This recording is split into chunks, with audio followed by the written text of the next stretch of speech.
కాన్పూర్కి చెందిన శైలేంద్ర సింగ్ గౌర్ అనే వ్యక్తి 1 లీటర్కి 176 కిలోమీటర్ల మైలేజ్ ఇచ్చే బైక్ ఇంజిన్ ని తయారు చేశారు. ఇది 6 స్ట్రోక్ ఇంజిన్. సాధారణ ఇంజిన్ కంటే కూడా 3 టైమ్స్ ఎఫిషియంట్. 70% ఎనర్జీని యూజ్ చేస్తుందట. 2017 మోడల్ కి చెందిన టీవీఎస్ 100cc బైక్ మీద ట్రయల్స్ నిర్వహించారు.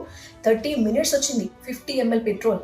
ఆ లెక్కన 1 లీటర్ పెట్రోల్ యూజ్ చేస్తే 176 కిలోమీటర్లు వెళుతుంది బైక్. శైలేంద్ర అనే వ్యక్తి అలహాబాద్ యూనివర్సిటీలో బీఎస్సీ కంప్లీట్ చేశారు 1983 సంవత్సరంలో. 2007 సంవత్సరంలో టాటా మోటార్స్ నుంచి కూడా ఆయనకు ఆఫర్ వచ్చింది. కానీ ఆయన దీని మీద రీసెర్చ్ కోసమే స్టిక్ ఆన్ అయి ఉన్నారు. ఎంఎన్ఎన్ఐటి, ఐఐటి భువనేశ్వర్లో ఆయన రీసెర్చ్ చేశారు. కానీ ఈ ఇంజన్ ని తయారు చేయడానికి ఆయన చాలా ఖర్చు పెట్టాల్సి వచ్చింది. ఇన్నేళ్ల సమయంతో పాటుగా ఆయన ఇంటిని అమ్మేసుకున్నారు. ఆయనకున్న ఫార్మ్ ల్యాండ్స్ అన్ని కూడా అమ్మేసుకున్నారు. ఒక రెంట్ హౌస్ లో ఉంటున్నారు. ఆ రెంట్ హౌస్ ని ఒక ల్యాబొరేటరీగా మార్చుకున్నారు ఆయన. ఇంజిన్ అనేది డ్యూరబుల్. ఇది ఎన్విరాన్మెంట్ ఫ్రెండ్లీ, తక్కువ pollution, carbon monoxide and harmful gases emit చేస్తూ ఉంటాయి కదా బేసిక్ గా వెహికల్స్. దీని నుంచి చాలా నెగ్లిజిబుల్ అమౌంట్స్ లోనే అవి రిలీజ్ అవుతాయట.